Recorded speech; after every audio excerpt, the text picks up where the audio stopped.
The alarm on my console screamed before I even understood what it was screaming about. Red light flooded the bridge, washing over every panel, every face, every nervous hand reaching for controls. I was Elliot Hart, second officer of the salvage vessel Hollow Current, and in 11 years of service I had never heard that particular alarm outside of a drill. A drifting vessel, life support failing, no response on any hailing channel.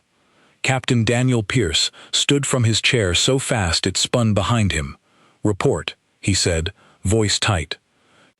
"Small craft, unlisted registry, tumbling on a dead orbit," said Nora Bailey, our medic, who doubled as our sensor operator when things got busy. "One life signature aboard. Vitals are strange." "Strange how?" "I don't know yet. The board keeps flickering between readings that don't make sense together." Pierce didn't hesitate. "Match velocity. Prepare a boarding team. If there's someone alive in there, we are not leaving them to die on our watch." I volunteered before he could ask. It was instinct more than bravery. On the Hollow Current, we picked up the pieces other people left behind: drifting cargo, broken shuttles, lost signals in the dark. We were not soldiers. We were not built for danger. But a life signature was a life signature, and none of us could sit still knowing someone might be dying a few hundred meters away. The small craft looked worse the closer we got. Its hull was scarred along one side, scorched black in long streaks, like something had tried to claw its way through the metal and failed. One thruster was gone entirely, sheared off at the base.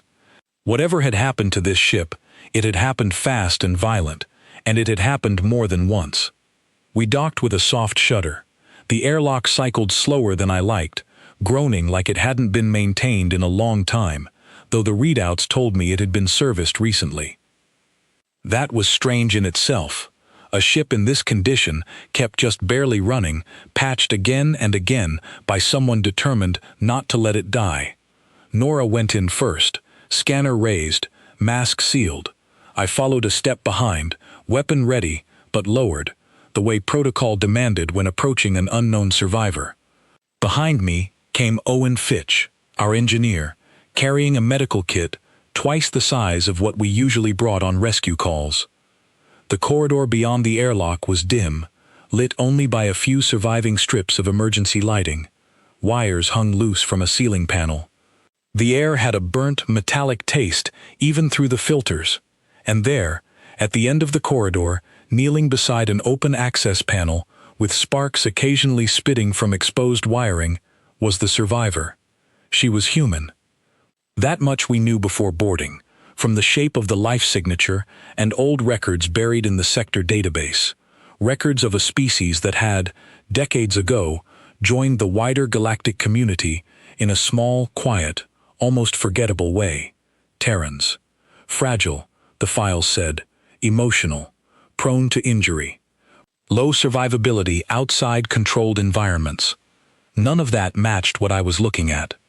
She had one arm held awkwardly against her side, clearly injured, maybe broken, and she was still working the panel with her other hand, sparks flying inches from her face, without so much as a flinch.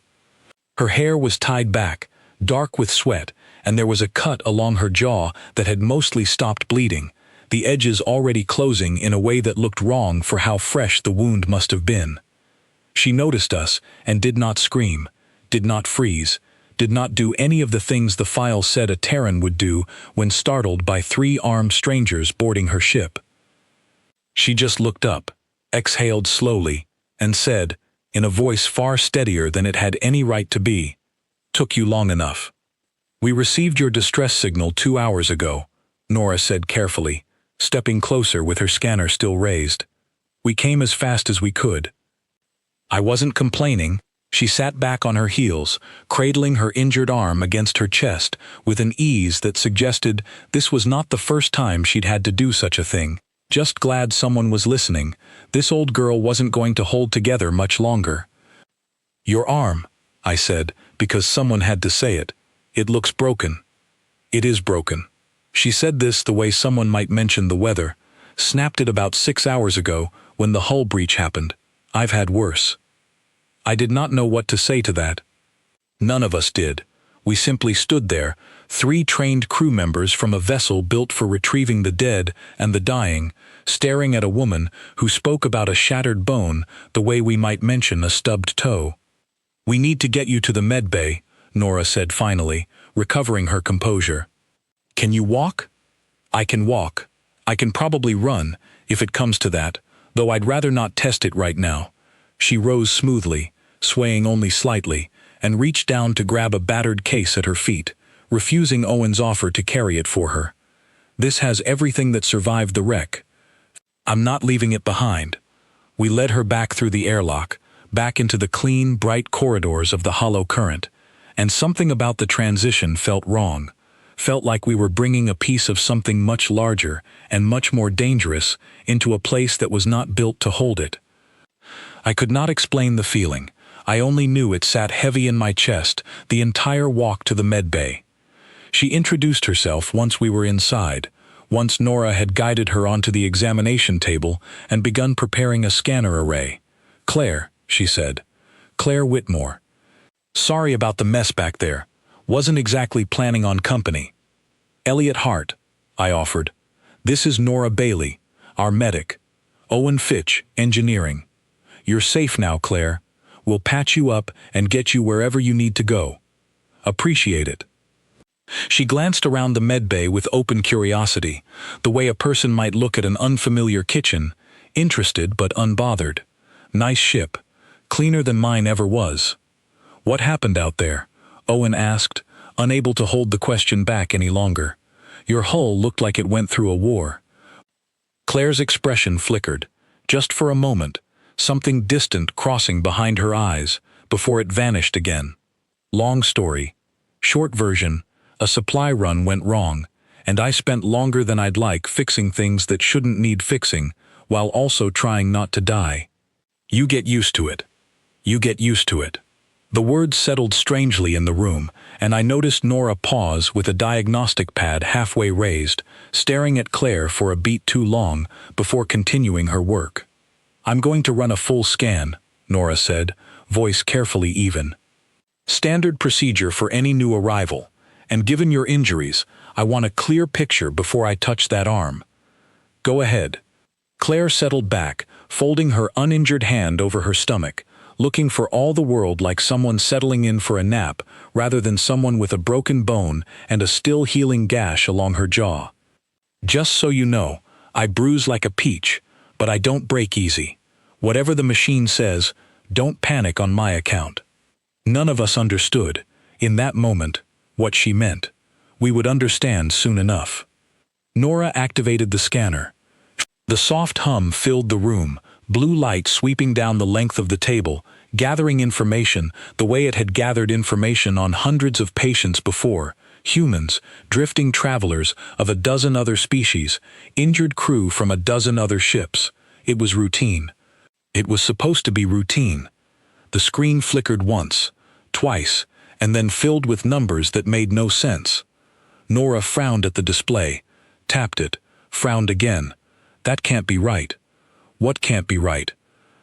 Pierce's voice came through the comm, listening in from the bridge as he always did during a recovery, ready to redirect resources if something urgent came up.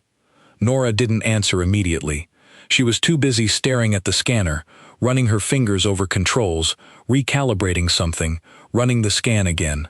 The hum returned, the blue light swept the table once more, and the numbers came back exactly the same. Claire, lying perfectly still on the table, watching the ceiling with mild interest, said, "Something wrong with your machine." "I'm not sure yet," Nora said slowly. "I think I need to run this again." She ran it a third time. The numbers did not change. I stood near the door, arms crossed, watching Nora's expression shift from confusion into something closer to alarm, though she kept her voice steady, professional, the way medics were trained to do even when the readings in front of them made no sense at all. Owen had gone quiet beside me, his usual easy chatter completely absent. "I need to speak with the captain," Nora said finally, setting the diagnostic pad down with a care that suggested she did not entirely trust her own hands. "Privately." Claire, still lying on the table, cracked one eye open and looked toward the ceiling with something that might have been amusement. "Here we go," she muttered, mostly to herself, in a tone that told me this was not the first time a scanner had reacted this way to her presence.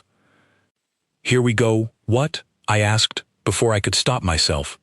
She turned her head slightly, meeting my eyes for the first time since we'd boarded her ship, and there was something in her expression that I would spend a long time trying to name. It was not fear, it was not confusion. It was something closer to tired patience, the look of someone who had explained this exact moment more times than she cared to count. "You'll see," she said simply, and closed her eyes again, as if the conversation that was about to unfold, the one that would change how every person on this ship understood her species, was not worth the energy of watching it happen.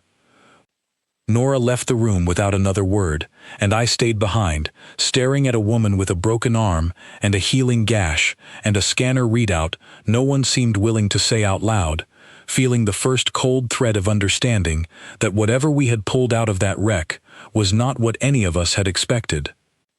Nora returned 20 minutes later with Captain Pierce beside her, and I could tell from the set of his jaw that whatever Nora had told him on the bridge had not gone over easily. He stepped into the medbay slowly, eyes moving first to Claire, still resting on the table, then to the scanner display, still glowing faintly, with numbers none of us understood. "Miss Whitmore," he said, his voice carrying the careful courtesy of a man trying to sound calmer than he felt. "I'm Captain Daniel Pierce. I understand our medic has some questions for you." Claire opened her eyes and sat up slightly, wincing only faintly as her broken arm shifted. "Ask away, Captain." "Not much else to do while I wait for someone to set this bone." Nora stepped forward, holding the diagnostic pad like it might bite her. "I ran a full scan when you arrived. Standard intake procedure. I want to be honest with you. The results don't match anything in our medical database for your species." "That happens sometimes," Claire said easily. "It's not a small discrepancy." Nora's voice tightened. "Your bone density is nearly double the average recorded for a Terran. Your muscle fiber readings show a tensile strength that would be unusual even for species specifically evolved for heavy combat roles. Your blood carries oxygen at an efficiency that should require lungs 3 times the size of the ones you actually have. Your resting adrenaline levels are higher than anything I've seen outside of a species in active crisis, and yet your heart rate right now is completely calm. None of this fits together in any pattern our database recognizes."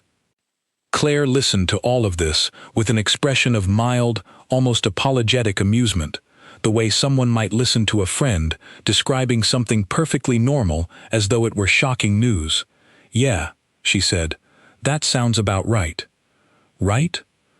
Owen said from where he stood near the wall, unable to hold his silence any longer. "None of that is right. None of that is normal for anyone." "Depends where you're from," Claire said with a small shrug, the kind of gesture that suggested this conversation, this exact reaction, was as familiar to her as breathing. Pierce crossed his arms, studying her carefully. "Where you're from, then. Humor us." Claire hesitated, just slightly, and for the first time since we'd found her, I saw something that looked almost like reluctance cross her face.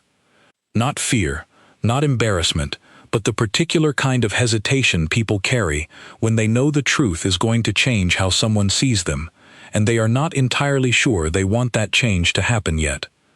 "Ever heard of a planet called Kestrel Hollow?" she asked. None of us had. Pierce glanced toward Nora, who shook her head slightly, and toward me, though I had no more of an answer than either of them. "It's not exactly a popular destination," Claire continued, settling back against the table's raised edge. "Small colony world, settled a long time ago by people looking for somewhere no one else wanted. It's not in most databases anymore. Officially, I think it's still marked abandoned." "Marked abandoned," Nora repeated slowly. "By whom?" "The old Concord survey teams, way back when they were still cataloging habitable worlds out on the edge. They came, they looked around, they left a note in the records saying the planet wasn't fit for sustained settlement, and they moved on to somewhere friendlier." Claire's mouth curved into something that was almost a smile, but held an edge to it, sharp and knowing. Funny thing is, people were already living there by the time that note got written. Still are. Pierce's expression had gone very still, the particular stillness of a man carefully filing away information he suspected was going to matter a great deal very soon. Why did the survey mark it unfit?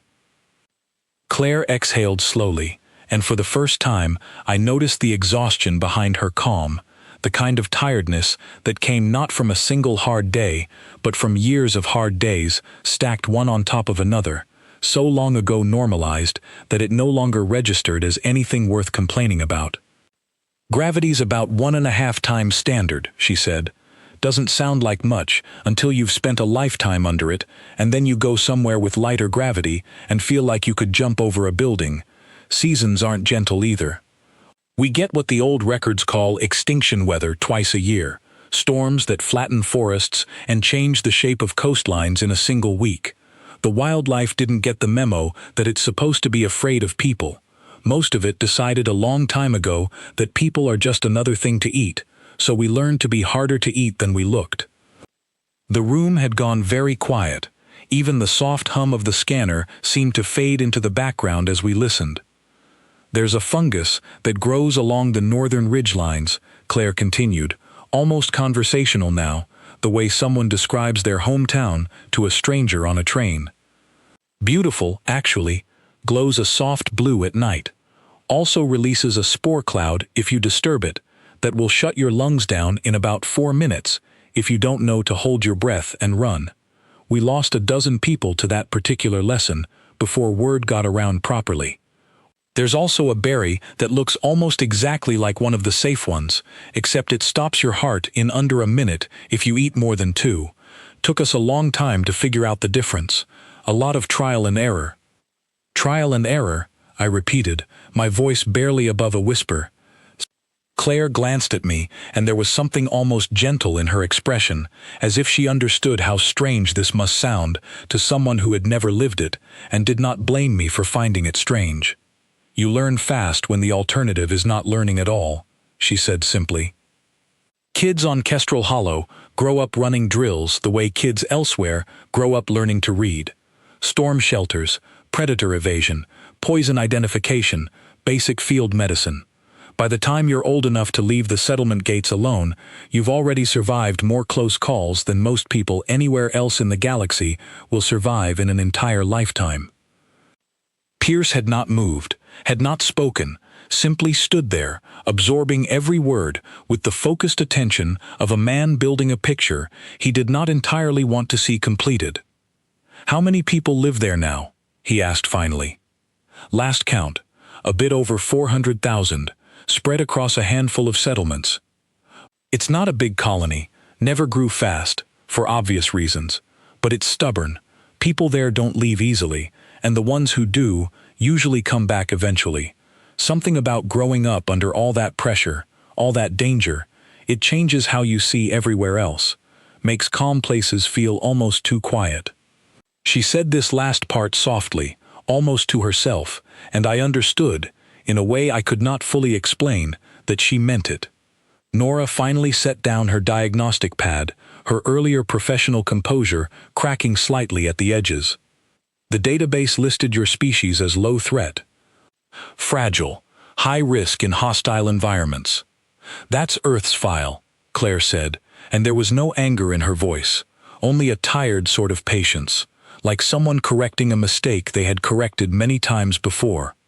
"Earth's calm, relatively speaking. Nice climate, manageable wildlife, no gravity problems, no extinction storms.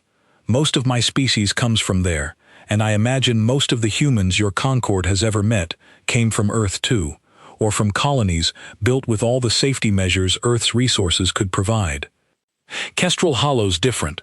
We're the same species, technically, same biology on paper, but 400 years of that world doing its absolute best to kill every single one of us, generation after generation, that changes a person, changes what a body learns to survive."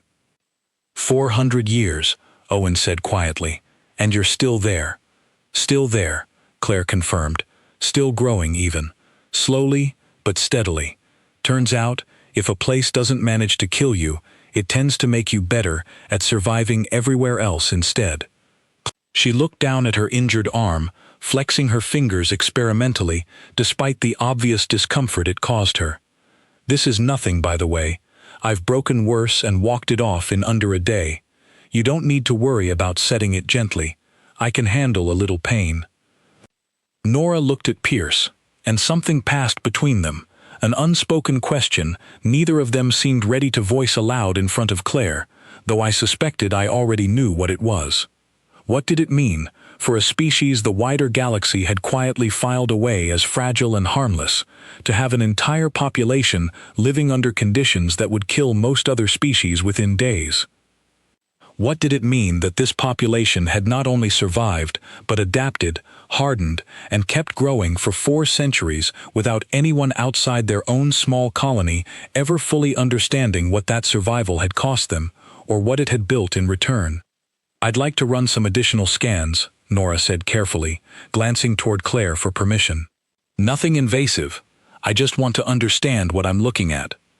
"Go ahead," Claire said easily. "Not much of a secret where I'm from. We don't exactly advertise it, but we don't hide it either. Most people never ask, so most people never know." "Why doesn't anyone ask?" I said. Claire considered the question for a moment, tilting her head slightly, and when she answered, her voice had lost some of its earlier lightness, replaced by something quieter, almost thoughtful. "Because we don't look dangerous," she said. "We look exactly like every other human anyone's ever met. Ordinary face, ordinary voice, ordinary manners.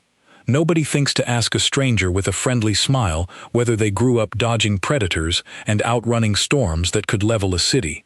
Why would they? It's not the kind of thing that shows on the outside, not until something forces it to the surface." She looked at her broken arm again, at the healing cut along her jaw, at the scanner display still glowing with numbers none of us fully understood, and something like resignation crossed her face, gentle but certain. "Guess your scanners just did the asking for you," she said quietly. Sorry it wasn't a friendlier introduction. None of us spoke for a long moment. Somewhere behind me, I heard Nora quietly requesting access to the ship's historical archive, her voice low, almost cautious, as though she were afraid of what she might find. Pierce remained still, arms crossed, staring at Claire with an expression I had never seen him wear before. Not fear exactly, but something close to it, layered underneath a growing, uneasy respect. I found myself staring too, unable to look away from this woman who had walked out of a wrecked ship with a broken arm and treated the entire ordeal as an inconvenience rather than a catastrophe, who spoke about deadly plants and killing storms with the same casual tone most people reserved for describing their morning commute. Somewhere deep in my chest, a quiet, uncomfortable thought was beginning to take shape, one I was not yet ready to say aloud. We had rescued someone from a wreck today, but I was beginning to understand that the wreck had never truly been the dangerous thing in that airlock. Nora pulled up the archive an hour later, once Claire's arm had been set and wrapped, once the medbay had quieted into something resembling normal routine again. We gathered around a small viewing screen near the back of the room, Pierce, Nora, Owen, and myself, while Claire rested nearby, eyes closed but clearly not asleep, listening to every word. The old survey footage was grainy, decades old, recorded by a Concord team that had visited Kestrel Hollow not long after its first settlers arrived. The footage opened on a wide green landscape, mountains in the distance, thick forests stretching toward a horizon lit gold by a setting sun. It looked peaceful. It looked for a moment like nowhere worth the fear that had settled into my chest since Claire first said the planet's name. Then the recording continued, and the peaceful image began to unravel. A narrator's voice, flat and clinical, described atmospheric readings, gravitational anomalies, seismic activity levels well outside acceptable settlement thresholds. The camera shifted to show a research team walking cautiously through the forest, weapons raised, moving in careful formation. Something large moved between the trees in the background, low and fast, gone before the camera could properly capture it. "That's an early clip," Claire said quietly, without opening her eyes, before they figured out the safe paths. "The things that move like that, low to the ground, fast, quiet, those are usually the ones you don't want to meet without backup." The footage continued. A storm system formed on a weather display, spinning wide and violent, stretching across an area that the narrator described, in that same detached clinical tone, as roughly the size of a small country. The recording cut to aftermath footage, a settlement reduced to splinters and mud, structures torn apart, trees stripped bare for miles in every direction. "That was one of the early colonies," Claire said. "Wiped out completely, first year. After that, everyone learned to build differently. Half underground, storm shelters connected by tunnels, walls thick enough to survive direct impacts. You adapt or you don't get a second season." Owen made a small sound, something between disbelief and horror, quickly swallowed back down. Pierce said nothing, watching the screen with an expression carved from stone. The recording moved forward through the years, showing scattered clips the survey team had gathered before eventually abandoning the project entirely. A field of the glowing blue fungus Claire had mentioned earlier, beautiful in the dim light, marked with warning signs in a language none of us recognized, clearly handwritten, clearly urgent. A river that the narrator described as containing a species of aquatic predator capable of dragging prey twice its size beneath the surface in under 2 seconds. A close-up shot of a plant with wide, dark leaves that the narrator flagged as producing a toxin capable of causing organ failure within hours of skin contact alone, no ingestion required. "We call that one widow's shade," Claire offered helpfully, still resting with her eyes closed. "Kids learn to spot it before they learn their own address. It's not subtle once you know what to look for. Doesn't stop people from getting careless sometimes." "How many people has this planet killed?" Nora asked quietly, unable to keep the question inside any longer.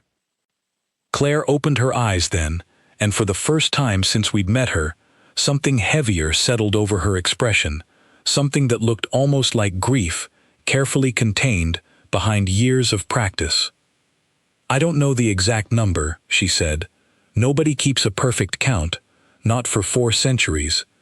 But if you added up every storm season, every predator encounter, every poison mistake, every structural failure during the bad years before we learned how to build properly, I'd guess it's in the tens of thousands, maybe more.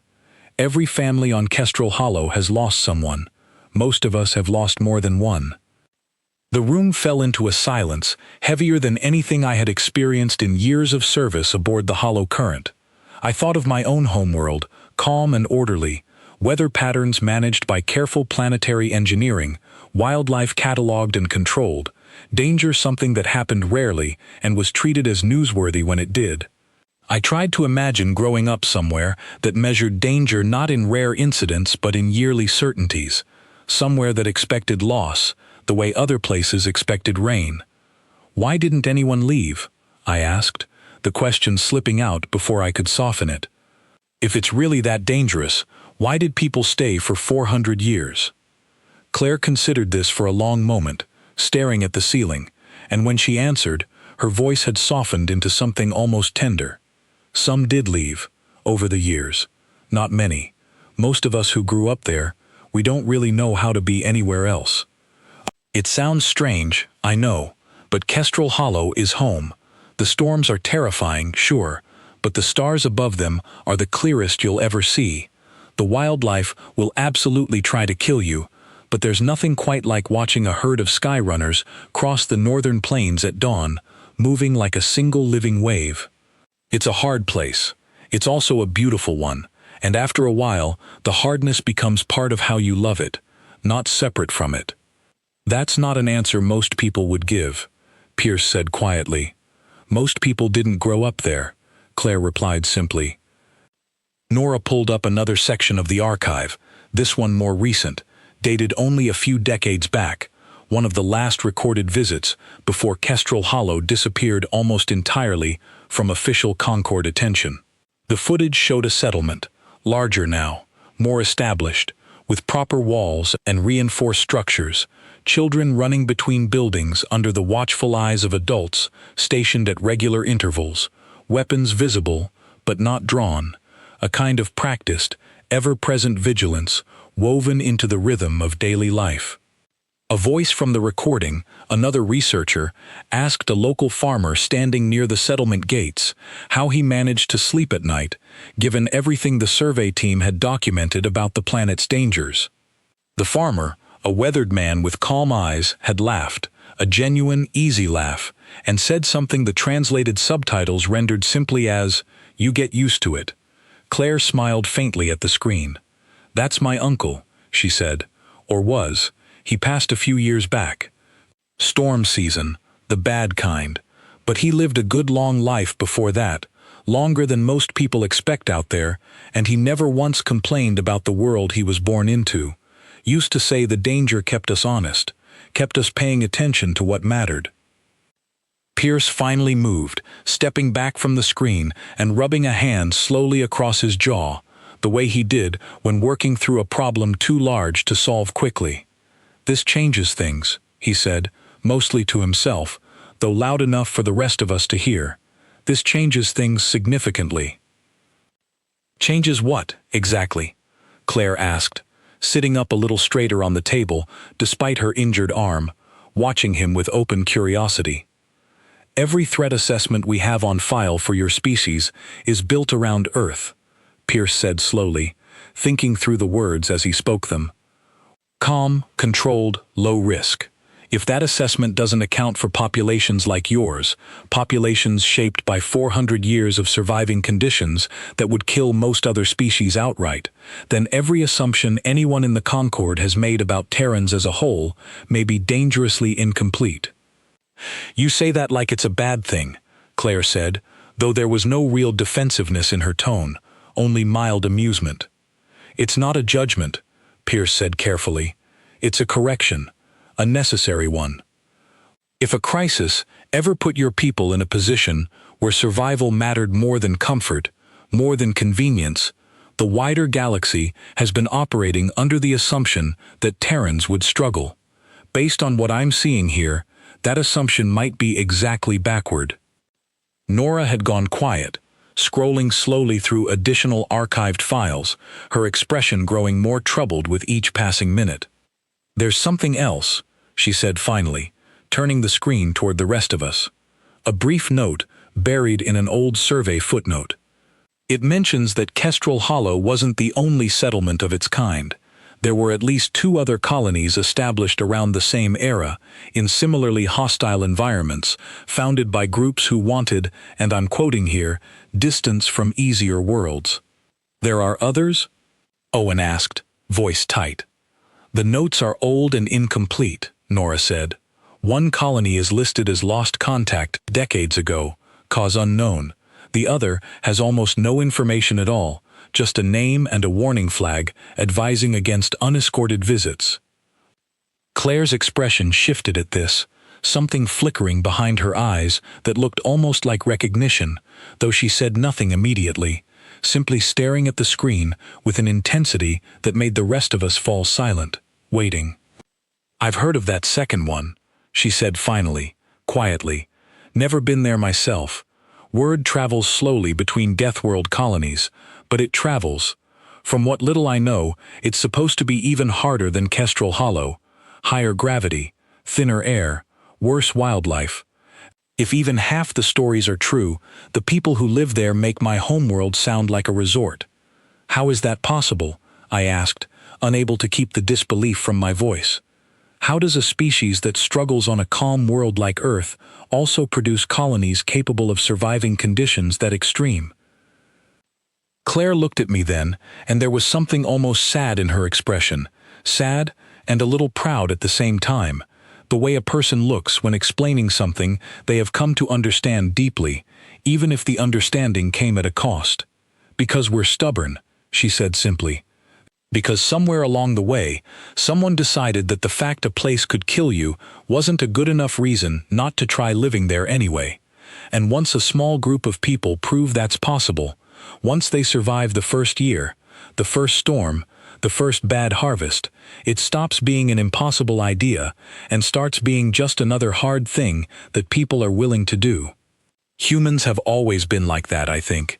Give us a reason and enough time, and we'll figure out how to survive almost anywhere, no matter how much it costs us to do it. Pierce was quiet for a long moment, absorbing everything, and when he finally spoke again, his voice carried a weight none of us had heard from him before, careful and deliberate. "I need to file a full report on this," he said, "not just for our records. This needs to go to Sector Command. If there are populations like this scattered across human-held space, populations the wider galaxy has never properly accounted for, that's information every neighboring system needs to have." "Careful how you phrase that report, Captain," Claire said, and though her tone remained light, there was a subtle edge beneath it now, something sharper than before. People get nervous when they hear about places like Kestrel Hollow. They start imagining armies, weapons, something built for conquest. That's not what this is. We're not soldiers. We're just people who learn to survive somewhere unforgiving, and most of us would rather live quiet lives than prove anything to anyone. The last thing my homeworld needs is your Concord deciding we're some kind of threat that needs managing. "I understand the concern," Pierce said carefully. "That's exactly why I intend to be precise, accurate, not alarmist. The truth deserves better than exaggeration in either direction." Claire studied him for a long moment, something in her expression softening slightly, and finally nodded. "Fair enough," she said. "I suppose that's all anyone from a place like mine can really ask for." The conversation quieted after that, settling into the kind of exhausted silence that follows a revelation too large to fully process in a single sitting. Nora returned to monitoring Claire's vitals, quiet and thoughtful, occasionally glancing at the healing cut along her patient's jaw with an expression that had shifted, somewhere in the last hour, from clinical curiosity into something closer to genuine respect. Owen busied himself checking the ship's systems, though I noticed him glancing toward the medbay more than once, as if still trying to reconcile the calm woman resting on the table with the numbers her body had produced on the scanner. I stayed near the door, watching Claire as she finally allowed herself to rest, eyes closing, breathing slow and even, despite everything her body had endured in the last day alone. I thought about the footage we had just watched, the storms, the predators, the poison plants, the graves that every family on that world had dug more than once, across 400 patient, unyielding years. I thought about a species the galaxy had quietly filed away, as fragile, harmless, easily overlooked, never once suspecting that somewhere out on the edges of their own territory, entire populations of that same species had been quietly proving, generation after generation, exactly how wrong that assessment truly was. Whatever report Pierce eventually filed, I understood, sitting there in that quiet medbay, that it would mark the beginning of something far larger than a single rescue. The Concord had built its understanding of humanity around the calmest, safest version of that species it had ever encountered.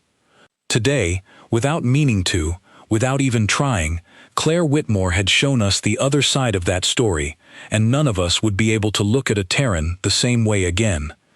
The attack came without warning, the way most disasters do, arriving in the space between one ordinary moment and the next. I was walking back toward the bridge, still turning over everything Claire had told us, when the ship lurched violently to one side, throwing me against the corridor wall hard enough to knock the breath from my lungs. Alarms erupted across every system at once, a different alarm than the one that had first brought us to Claire's wreck, sharper, more urgent, the unmistakable sound of a hull breach warning layered over a proximity alert. "Boarding vessel, unregistered, closing fast." Pierce's voice crackled over the comm, tight with controlled panic. "All hands, brace for impact. This is not a drill." I scrambled toward the bridge, using the wall to steady myself as the ship shuddered again, another impact somewhere near the aft section. Through the nearest viewport, I caught a glimpse of a dark, angular ship pulling alongside us. weapons array glowing with the telltale heat signature of an active docking clamp preparing to breach. Raiders. Out here on the edge of surveyed space, far from any patrol routes, ships like the Hollow Current made easy targets. Slow, loaded with salvage, lightly defended. We had never been attacked before. We had never needed to be. By the time I reached the bridge, Pierce was already shouting orders, trying to redirect power to the shields, trying to plot an escape vector that our damaged systems could actually execute. Nora's voice came through the comm from the medbay, tense and clipped. "They're cutting through the aft airlock.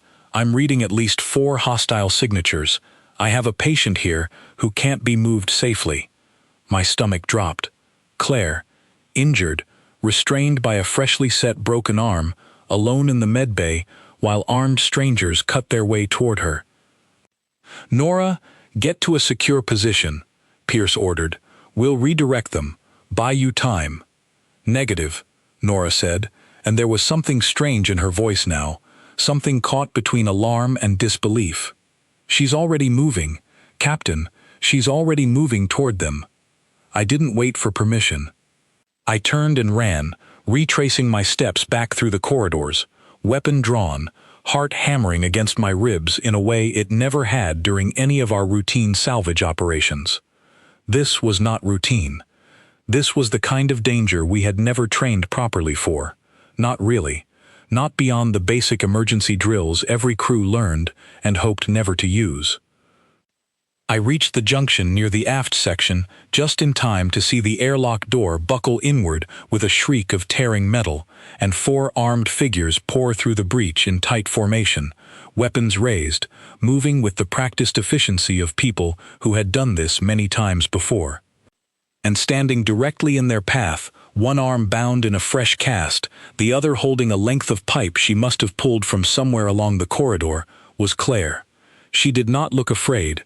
I want to be honest about that, because in the moment, watching her stand alone against 4 armed intruders, I expected to see fear, expected to see hesitation, expected to see anything resembling the caution any reasonable person would show in that position. Instead, I saw something closer to calculation, her eyes moving quickly across the 4 figures, assessing distances, weapons, angles, the way someone reads a familiar problem they have solved many times before. The lead raider raised his weapon toward her, shouting something in a language I didn't recognize, clearly a demand for surrender.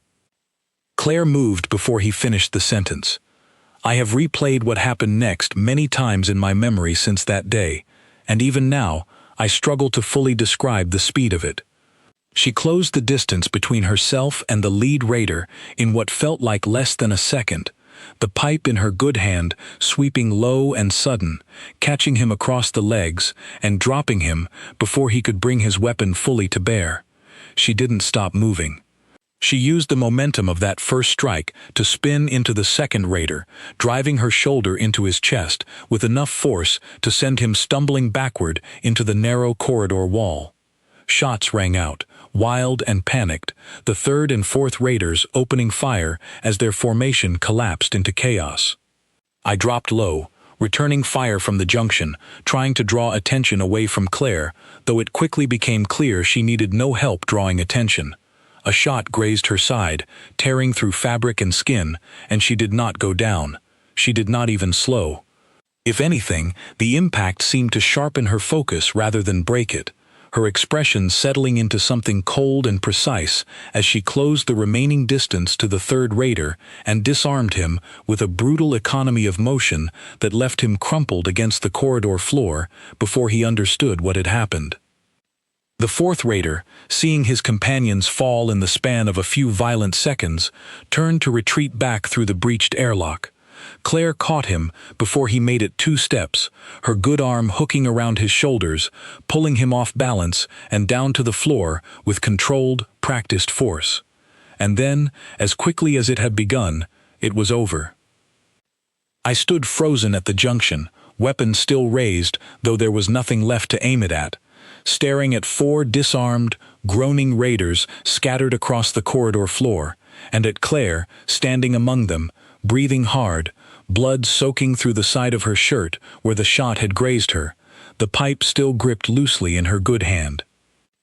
"Claire," I said, my voice barely working, "you're hit." She glanced down at the wound along her side, prodded it briefly with 2 fingers, and grimaced, though the expression passed quickly, replaced almost immediately by something closer to mild irritation. "It's shallow," she said. "Missed anything important. I've had worse from a bad fall back home." Nora arrived a moment later, medical kit in hand, and stopped short at the sight in front of her, eyes moving from the scattered raiders to Claire's bleeding side to the pipe still gripped in her hand. "You engaged 4 armed hostiles," she said slowly, disbelief plain in her voice, "with a broken arm and a piece of scrap metal." "Wasn't much of a choice," Claire said, finally lowering the pipe and letting Nora guide her toward a nearby wall to sit. "They were cutting through toward the medbay, and I wasn't exactly in a position to outrun anyone. Figured surprise was my best option." "You could have died," I said, still trying to process what I had just watched. Claire looked at me, and there was something gentle in her expression, despite the blood soaking through her shirt, despite the exhaustion plainly written across her face now that the immediate danger had passed. "Could have," she agreed. "Didn't, though. That's usually how it goes, back home.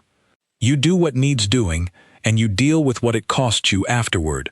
Pierce arrived moments later with 2 more crew members, weapons raised, only to find the threat already neutralized, the raiders groaning and disarmed on the floor, Claire sitting against the wall while Nora worked quickly to clean and dress the wound along her side. He took in the scene slowly, his expression cycling through several emotions I couldn't fully name, before finally settling on something that looked almost like awe. "What happened here?" he said, though it wasn't really a question. "She happened," I said quietly, still staring at Claire, still trying to reconcile the calm, tired woman in front of me with the speed and precision I had just witnessed. She took down all 4 of them before any of us even reached the corridor. Pierce studied Claire for a long moment, and something shifted visibly in his posture, a straightening, a subtle recalibration of how he stood in her presence. "You saved this ship," he said finally. "Wouldn't go that far," Claire said, wincing slightly as Nora finished securing the dressing along her side. "Just didn't want to die today, and didn't much like the idea of anyone else dying either. Seemed easier to handle it directly than wait around hoping someone else would." Nora restrained the raiders properly, securing them for transfer once we reached a station capable of handling them, and slowly, gradually, the corridor returned to something resembling order. Crew members who had rushed toward the danger began drifting back toward their stations, murmuring quietly among themselves, casting glances back toward Claire that mixed disbelief with something closer to reverence.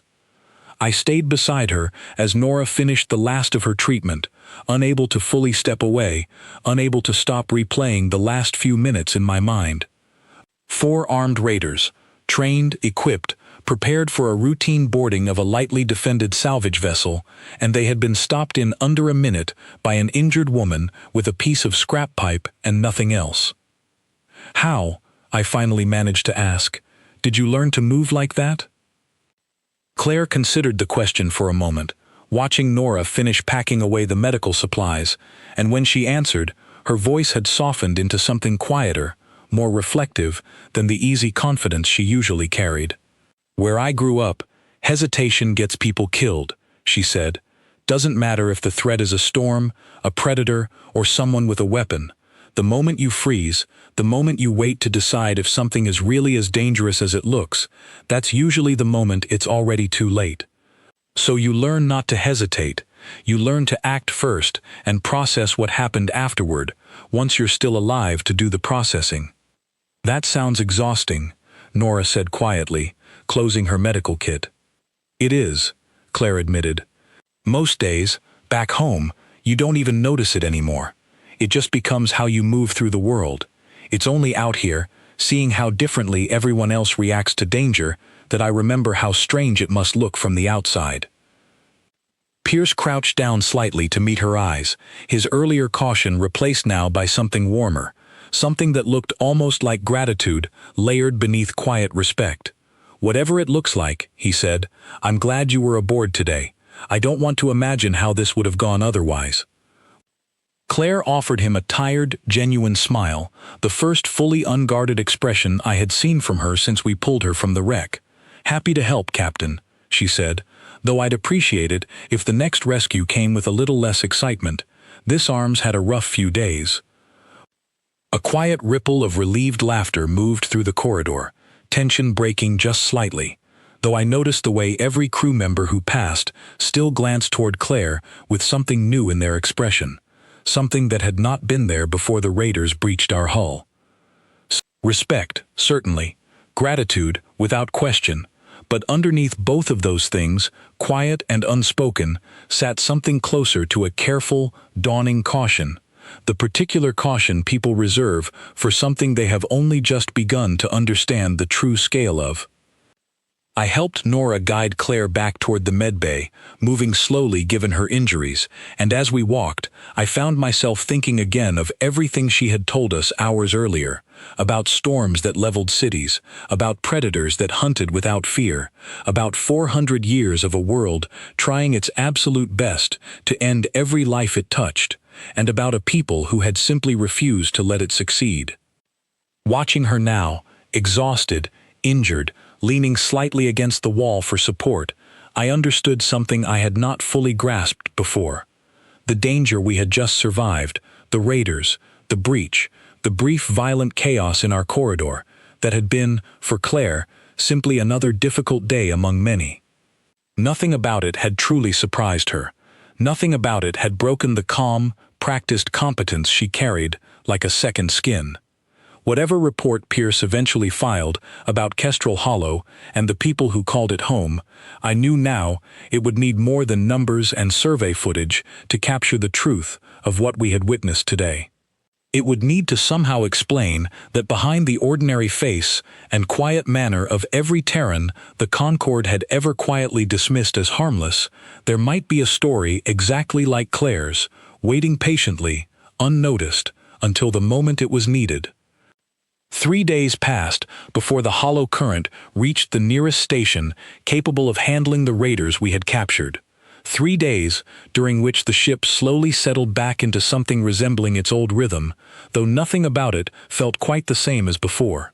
I noticed it in small ways, the way crew members lingered a little longer near the medbay on their rounds, the way conversations quieted whenever Claire walked past, not from fear exactly, but from a kind of careful, curious respect that had not existed before the boarding attempt.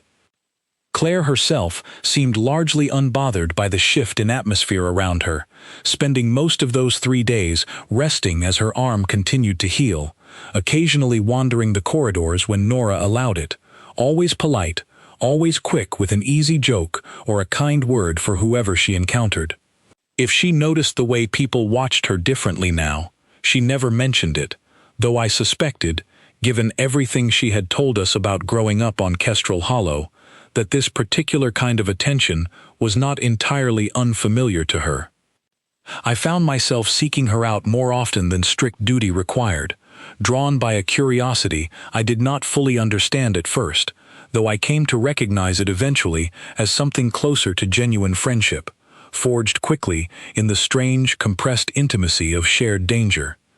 We talked in the mess hall over quiet meals, in the observation deck while the stars slid slowly past outside, and gradually, piece by piece, I learned more about the life she had left behind on that unforgiving, beautiful world. She told me about her mother, a woman who had lost part of her hearing to a storm in her youth, and had gone on to become one of the settlement's most respected shelter engineers, designing structures that had saved countless lives in the decades since. She told me about her younger brother, still back on Kestrel Hollow, working the northern farmland where the soil was richest but the predator activity was worst, a trade-off every farmer there understood and accepted without complaint. She told me about long summer nights spent on watchtower duty as a teenager, learning to read the earliest signs of an approaching storm system from the color of the sky and the behavior of the local wildlife, skills passed down through generations because no textbook could teach them quite as well as lived experience.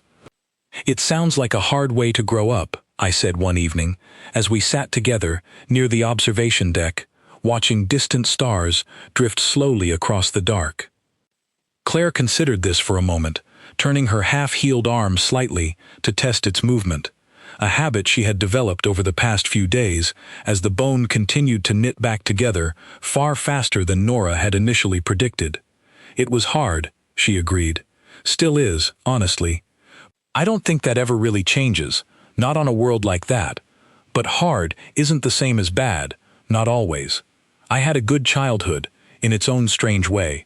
Loving family, close community, more freedom to explore than most kids anywhere else in the galaxy probably ever get, even if that freedom came with real consequences if you weren't careful."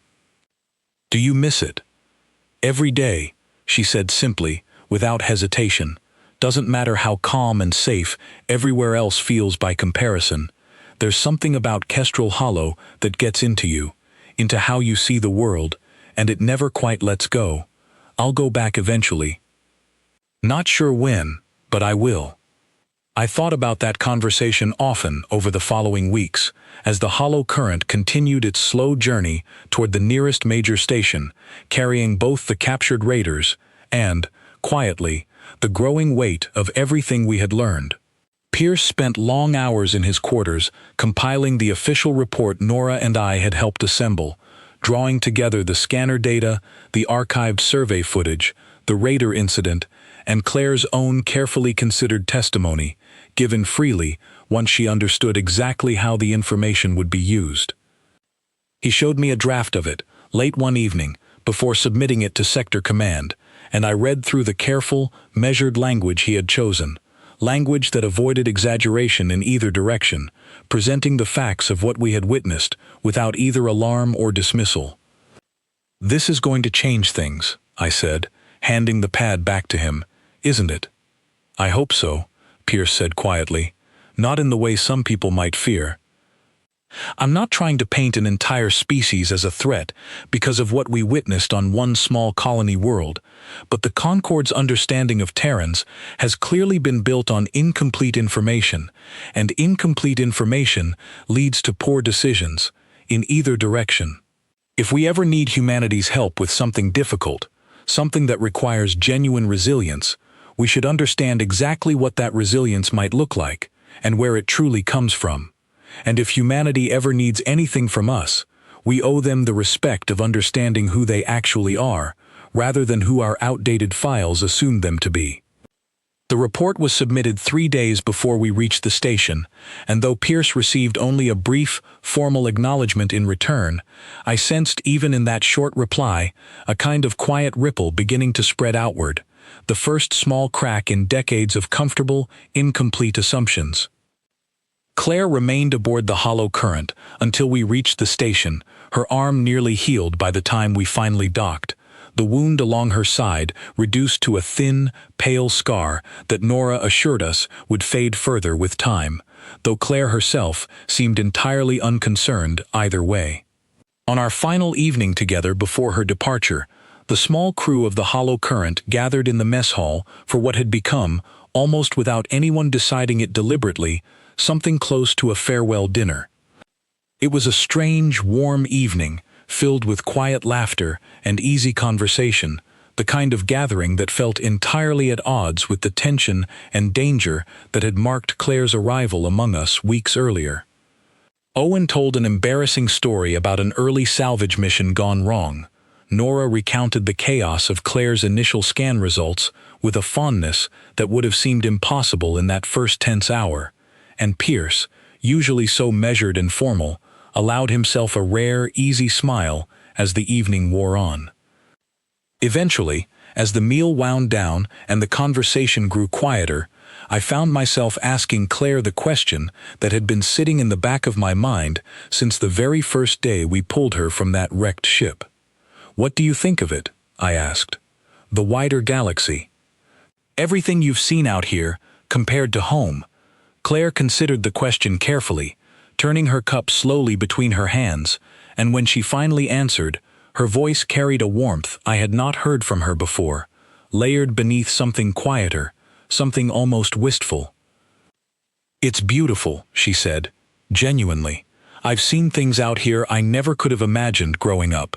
Worlds with skies and colors I didn't know existed.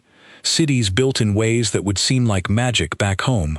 Technology that makes some of our hardest daily struggles look almost quaint by comparison. There's a kind of gentleness to most of what I've seen out here, a kind of safety most people take completely for granted, and honestly, some days, that safety feels almost strange to me, like a held breath I haven't quite learned to release." "Do you think less of it?" Owen asked quietly, "for being so calm? So easy, compared to home?" Claire shook her head immediately, a small, genuine smile crossing her face. "Not at all," she said. "If anything, I think the opposite. Growing up somewhere like Kestrel Hollow teaches you not to take safety for granted, wherever you find it. Every calm, quiet place I've visited out here feels like a small miracle to me, something worth protecting, worth being grateful for. I don't think less of easy places. I think more of them, precisely because I know exactly how rare and precious that kind of ease actually is."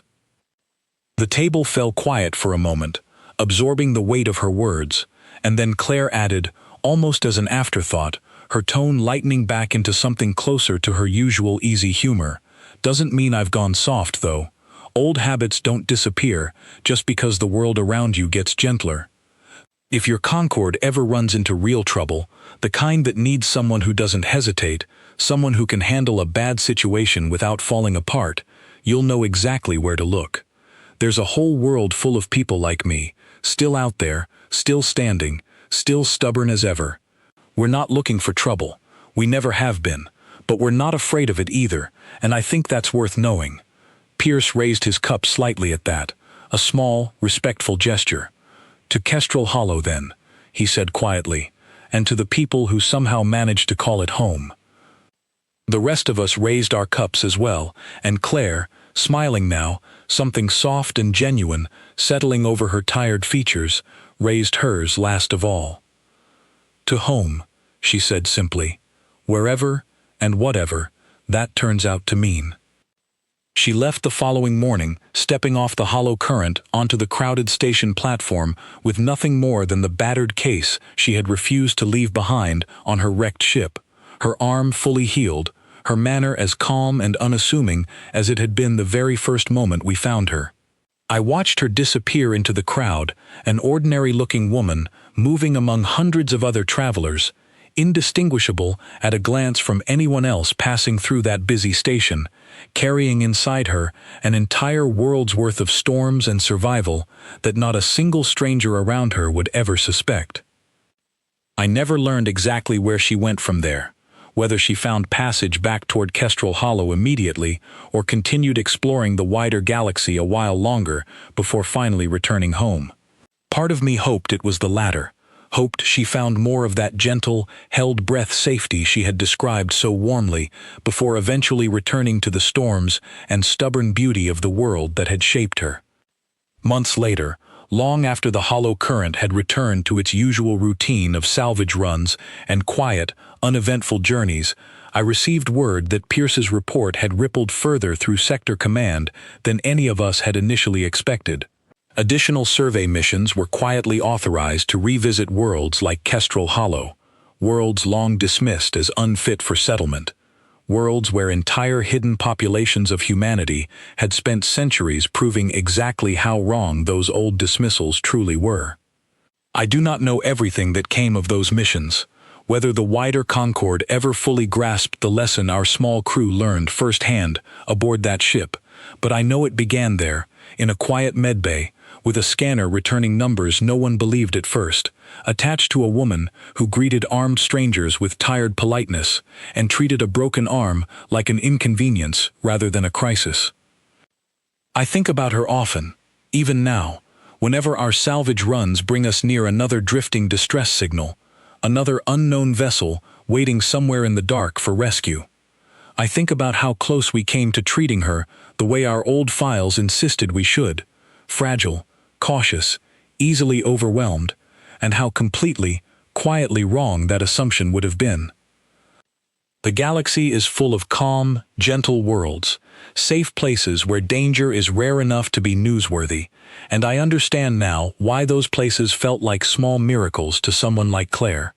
But scattered among those calm worlds, hidden in plain sight behind ordinary faces and easy smiles, there are others, people shaped by storms and stubborn survival, people the wider galaxy has never fully understood, waiting quietly, without complaint, until the moment their world, or someone else's, truly needs what 400 years of hardship taught them to become.